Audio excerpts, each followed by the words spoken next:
보실 말씀은 사도행전 4장 23절에서 37절 말씀입니다. 사도행전 4장 23절에서 37절 말씀입니다.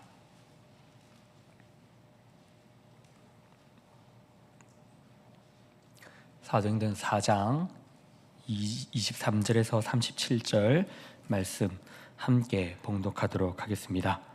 사도들이 노임에 그 동료에게 가서 제사장들과 장로들의 말을 다 알리니 그들이 듣고 한 마음으로 하나님께 소리를 높여 이르되 대주제여 천지와 바다와 그 가운데 만물을 지으신 이시요 또 주의 종 우리 조상 다윗의 입을 통하여 성령으로 말씀하시기를 어찌하여 열방이 분노하며 족속들이 허사를 경영하였는고 세상의 군왕들이 나서며 관리들이 함께 모여 주와 그의 그리스도를 대적하도다 하신 이로소이다.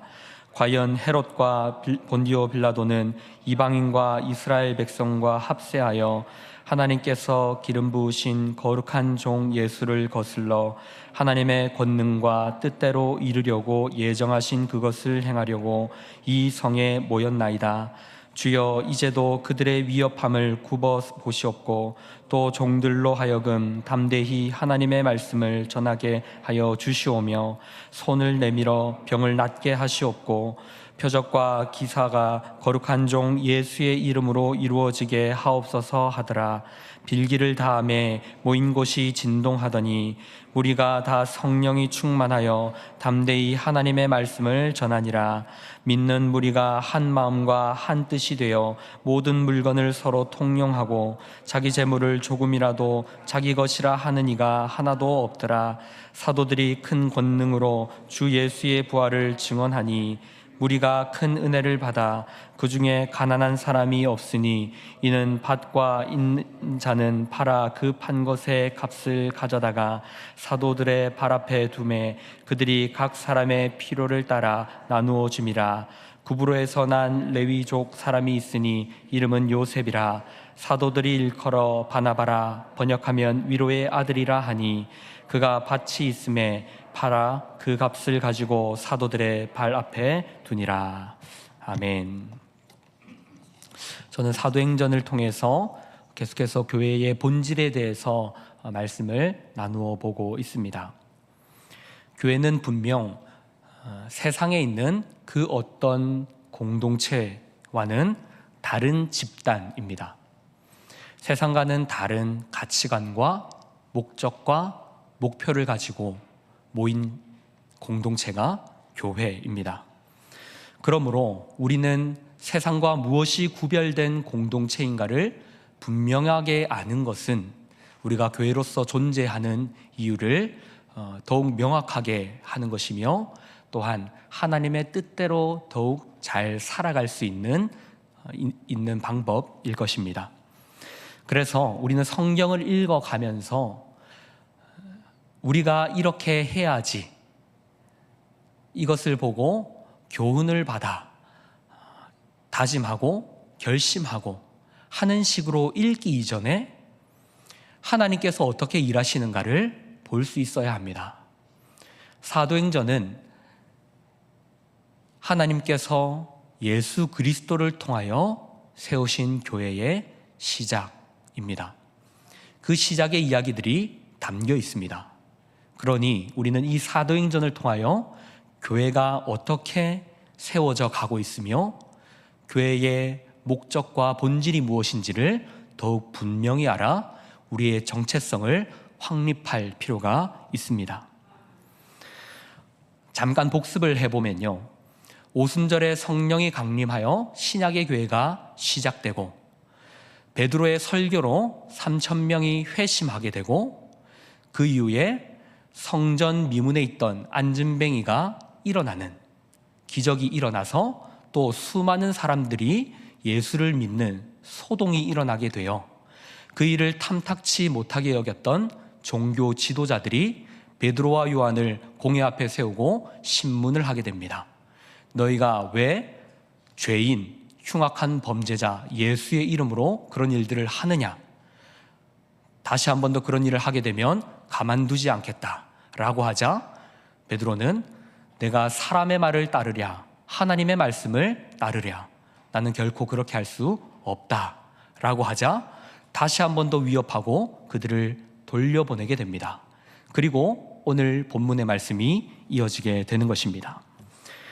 사도들이 놓여서 그의 동료들에게 가서 자신들이 신문받았던 이야기들을 하게 됩니다. 제사장과 장로들이 어떤 말을 하였는지 동료들에게 교회에게 와서 고하게 됩니다. 그 이야기를 듣자 교회의 모든 공동체 성도들은 함께 한 마음으로 기도하게 됩니다. 하나님께서 시작하신 이 교회는 새로운 시각을 가지게 되었습니다. 이 기도는 단순한 기도, 간구, 요청이 아닙니다. 자신들이 처해 있는 현실에 대한 신학적 해석과 같은 것입니다. 그들의 기도의 내용을 보면 하나님 힘듭니다, 위험합니다, 구해주옵소서라는 그런 식의 요구가 아니라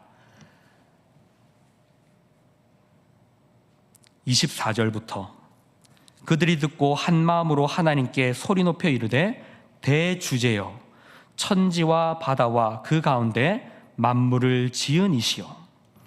지금 자신들이 겪고 있는 위협 앞에 하나님께 기도드립니다. 그런데 하나님을 부르며 대주제여 주인이시여 크신 만물의 주인이시여 그리고 천지를 지으신 이시여 하나님을 부르짖으며 하나님께서는 만물의 주인이시며 역사의 주관자이시며 천지를 지은 창조주이십니다 라고 고백하며 기도를 시작합니다. 그들이 당하고 있는 이 현실이 하나님이 외면하여 일어나는 일이 아니라 하나님께서 역사의 주관자이시며 다스리시는 분이신데 일어나고 있는 일임을 자각한 것입니다. 그리고 이어서 25절 또 주의 종 우리 조상 다윗의 입을 통하여 성령으로 말씀하시기를. 이 일들은 다윗의 입을 통하여 예언된 이야기라고 깨달은 것입니다. 이 말씀은 시편 2편에 있는 말씀입니다. 어찌하여 열방이 분노하며 족속들이 허사를 경영하였는고 세상의 군왕들이 나서며 관리들이 함께 모여 주와 그의 그리스도를 대적하도다 하시니로소이다. 다윗의 입을 통하여 예언되었듯이 세상의 군왕과 관리들이 함께 모여서 하나님의 그리스도를 대적할 것이라고 예언되어 있었다라는 것입니다. 베드로와 요한이 와서 자신들이 겪은 그 위협을 고하자 교회 공동체는 이 일은 성경에 예언되었던 그 일임을 하나님께 기도하며 고백하고 있는 것입니다. 현실을 바라보며 이제는 어려움을 단순히 두려워하는 것이 아니라 그 역사, 그 상황, 그 현실이 하나님의 손아래에 있다를 지금 하나님께 고백하고 있는 것입니다.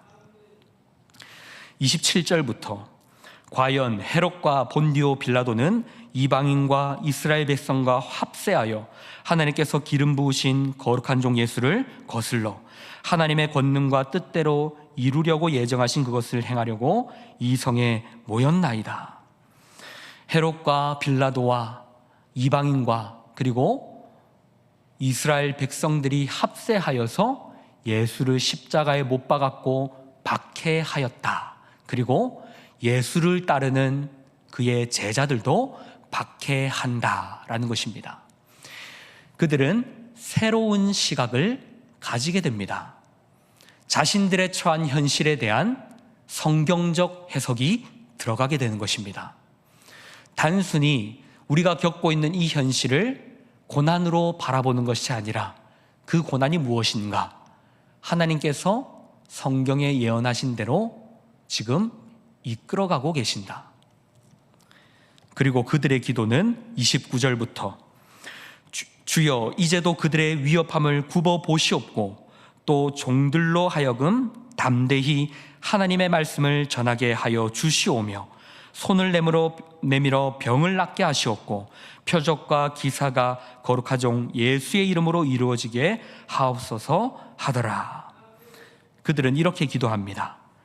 주여, 이제도 그들의 위협함을 굽어 보시옵고. 그들이 우리를 위협한다라고 하나님께 고하며, 하나님, 이 상황을 굽어 살펴 달라라고 고백합니다. 그러나 이 고백은 어떠한 문제 해결을 하나님께 요구하는 간청이 아닙니다.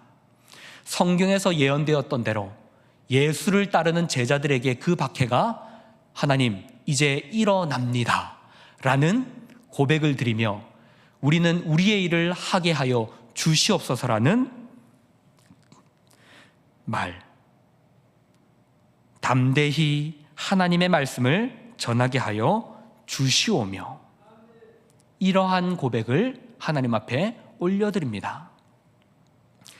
병을 낫게 하며 표적과 기사가 예수의 이름으로 나타나게 하여 주시옵소서라는 말은 우리가 담대히 선포하는 하나님의 말씀, 바로 복음, 예수를 하나님의 아들로 삼으시고 그를 주와 그리스도가 되게 하셔서 그를 통해 생명을 얻게 하신다라는 그 하나님의 복음을 전하는 일에 담대하게 하여 주시고, 그 일이 정말로 진리라는 것을 표적과 기사와 병고침을 통하여 확증하여 주시옵소서라는 고백을 드리고 있는 것입니다.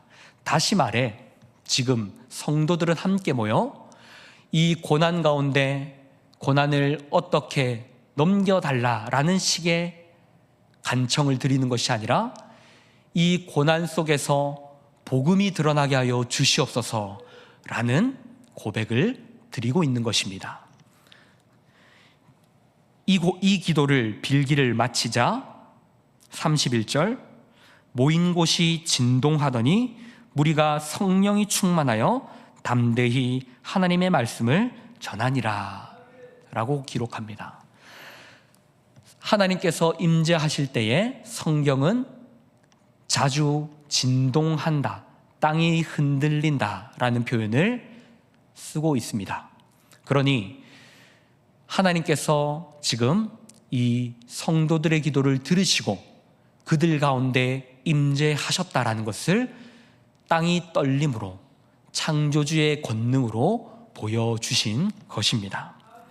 그리고 무리는 성령으로 충만하게 되어 이제 하나님의 말씀을 정말로 담대히 선포하게 됩니다.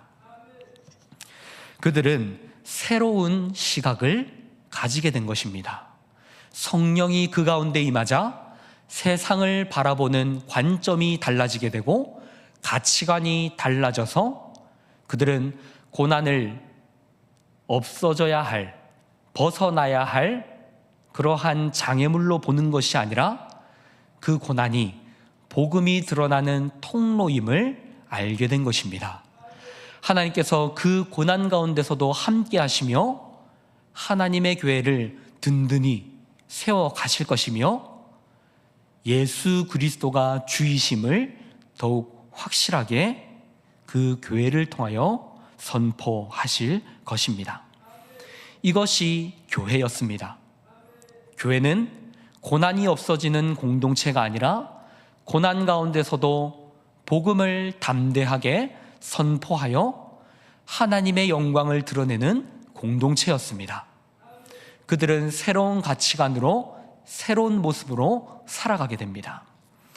그리고 그 이후에 나타나는 대로 그들은 세상과 구별된 모습을 보이게 됩니다. 32절, 믿는 무리가 한 마음과 한 뜻이 되어 모든 물건을 서로 통용하고 자기 재물을 조금이라도 자기 것이라고 하는 이가 하나도 없더라. 새롭게 세워진 공동체, 하나님의 백성들, 새로운 성전, 그것이 바로 한 마음과 한 뜻으로 이루어진 오늘 본문의 교회입니다. 이 본문은 건물 성전이었던 과거 종교 지도자들이 장악하고 있던 그 건물 성전과 대조되는 하나님의 백성의 공동체의 모습을 보여주는 것입니다. 오늘 본문 4장에서도 이 본문이 등장하지만 성도들이 함께 서로의 물건을 통용하고 유무상통이 있었다는 것을 4장에서도 기록하지만 2장에서도 동일한 본문이 기록되어 있습니다. 오순절에 성령이 강림하자 신약의 교회가 시작되었고, 베드로의 설교로 인해 3,000명의 성도들이 생겨나자 그들이 서로가 서로를 돌보고 유무상통을 하더라라는 본문이 기록되어 있습니다. 그리고 이후에 3장의 안진뱅이 사건이 기록됩니다. 다시 말해 2장과 4장에서 이 서로 통용하는 교회 공동체의 모습이 있고, 가운데 3장에서 안진뱅이 사건이 기록되어 있다는 것입니다. 이것은 건물 성전이었던 종교 지도자들의 성전이 하나님의 백성으로서 감당해야 할 그러한 역할들, 율법의 정신들, 하나님의 나라의 모습들을 나타내지 못하고 그들은 지독한 자기 중심성에 빠져서 다른 사람들이 아닌 자신의 재산을 불리는 일에 빠져 있었다라는 것입니다. 그러나 성령이 임하자 그들과 대조된 모습으로 하나님의 공동체가 시작되었는데, 그들은 철저하게 자신의 옆에 있는 지체들을 살펴보며 돌아보며 그들을 돌보기 시작했다라는 것입니다. 실제로 율법이 이루어지는 곳에는 가난한 자가 없어야 했습니다.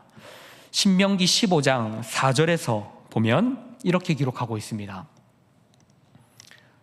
신명기 15장 4절입니다.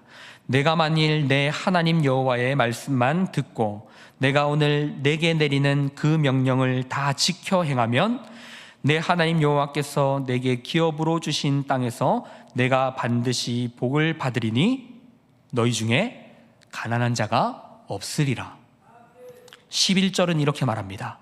땅에는 언제든지 가난한 자가 그치지 아니하겠으므로 내가 내게 명령하여 이르노니 너는 반드시 내 땅 안에 내 형제 중 곤란한 자와 궁핍한 자에게 내 손을 펼지니라. 아멘. 율법은 가난한 자와 힘든 자와 어려움에 처한 자를 돌보라라고 기록하고 있습니다. 율법의 정신은 내가 잘 먹고 잘 사는 것이 아니라 하나님 나라 백성들이 그 누구도 가난하지 않으며 그 누구도 어렵지 않은 곳입니다. 성령이 임하자 건물 성전은 성전 앞에서 힘들어하는 38년 동안 나면서부터 걷지 못했던 그 구걸하는 자를 외면했지만, 그러나 성령께서는 그 누구도 그러한 자들을 용납치 않으시며 공동체가 서로를 돌보게 하십니다. 성령을 받자 그들의 시각이 달라져서 성경의 말씀을 모두 깨닫게 되고, 자신들이 지금까지 배워왔던 성경의 말씀, 그 말씀이 무엇인지, 그리고 그 말씀 위에 오신 예수 그리스도와 그의 공생애와 십자가와 부활이 무엇을 의미하는지를 분별하게 되고, 그분께서 다시 오기까지 우리가 맡은 역할이 무엇인지를 알게 되어 이제 서로가 서로의 것을 내 것이라 하지 않으며 힘든 자가 생기자 내 물건을 내어놓아 그를 돌보는 공동체가 되게 된 것입니다. 한 마음과 한 뜻이 되었다는 것은 모든 사람이 공산품처럼 동일한 모습으로 따른다는 것이 아닙니다. 각자의 재산을, 소유재산을 인정하지 않는다는 것이 아닙니다. 나의 물질을, 나의 재산을 가지고 있지만 그것이 나를 위한, 자기 중심성에 가득 찬 나의 배를 불리기 위한 물질이 되는 것이 아니라 언제든지 나의 지체들을 위하여 내어놓을 수 있는 사랑과 희생을 위한 은사로서 재물들이 되는 것입니다. 그러한 사랑이 넘치는 공동체, 바로 하나님은 종교 지도자들이 강도의 소굴로 만들었던 그러한 성전과는 대조되는 바로 예수 그리스도, 참된 성전이신 예수 그리스도의 몸된 교회 공동체를 통하여 무엇이 하나님의 나라인지를 더욱더 대조시키시며 보여주시는 것입니다. 바나바라 하는, 별명이 바나바라고 하는 요셉이 있었습니다. 그 자는 별명이 바나바, 즉 위로의 아들이었습니다. 그는 재산이 많이 있었던 것 같습니다. 그런데 그가 교회를 위로합니다. 자신의 물질을 내어놓아서, 자신의 밭과 땅을 팔아서 교회를 위로합니다. 왜 자신의 밭을, 땅을 내어놓는 것이 어려울까요? 그것은 그 물질이 자신의 위로가 되기 때문입니다.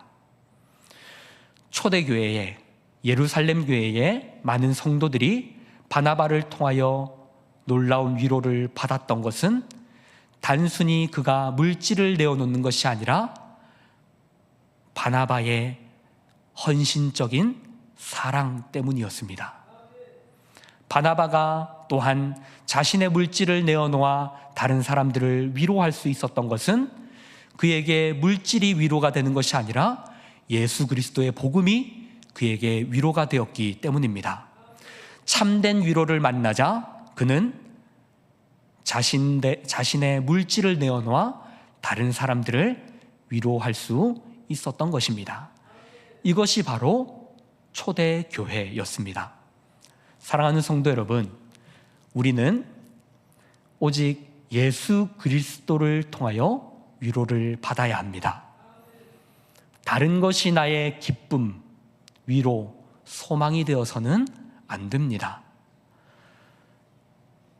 내 물질을 내어놓았으니 나는 초대교회 성도들처럼, 바나바처럼 할 일을 했다라고 만족하는 것으로는 부족합니다.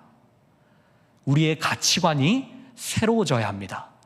우리의 시각이, 우리의 관점이 하나님 나라로 변하여야 하는 것입니다. 예수님께서 하고자 하셨던 것이 이러한 일들입니다. 단순히 계명을 줘서 너희가 이 계명을 지켜라 라는 식의 율법적인 교훈이 아니라 새로운 세상을 너희가 살아가라 라는 하나님 나라로의 초대입니다. 예수 그리스도께서 그 길이 무엇인지를 걸어가심으로 우리에게 보이셨습니다. 무엇이 우리가 걸어가야 할 길인지를 예수 그리스도께서 나타내셨습니다. 교회는 그러한 그리스도를 유일한 소망으로 삼고 그분을 우리의 유일한 머리로 삼아서 그분을 닮아가는 공동체입니다. 저 여러분이 그러한 참된 교회가 될 수 있기를 주님의 이름으로 축복합니다. 말씀을 정리하겠습니다. 사랑하는 성도 여러분, 우리는 단순히 율법적으로, 종교적으로 신앙생활해서는 안 됩니다. 주일 성수를 했다, 봉사를 했다, 헌금을 잘했다 라는 식으로 우리의 신앙을 만족하지 맙시다. 우리의 가치관이, 우리의 생각이, 우리의 인격이, 우리의 삶이 더 높은, 더 고급한 하나님 나라를 쫓아야 합니다. 예수님께서 우리에게 보여주신 그 길, 하나님께서 직접 인간이 되셔서 하나님의 뜻을 이루신 그 길, 우리가 그 길을 걸어가야 합니다. 저 여러분이 그 길을 기쁨으로 걸어갈 수 있기를 주님의 이름으로 축복합니다. 우리 들으신 말씀을 기억하면서 함께 찬양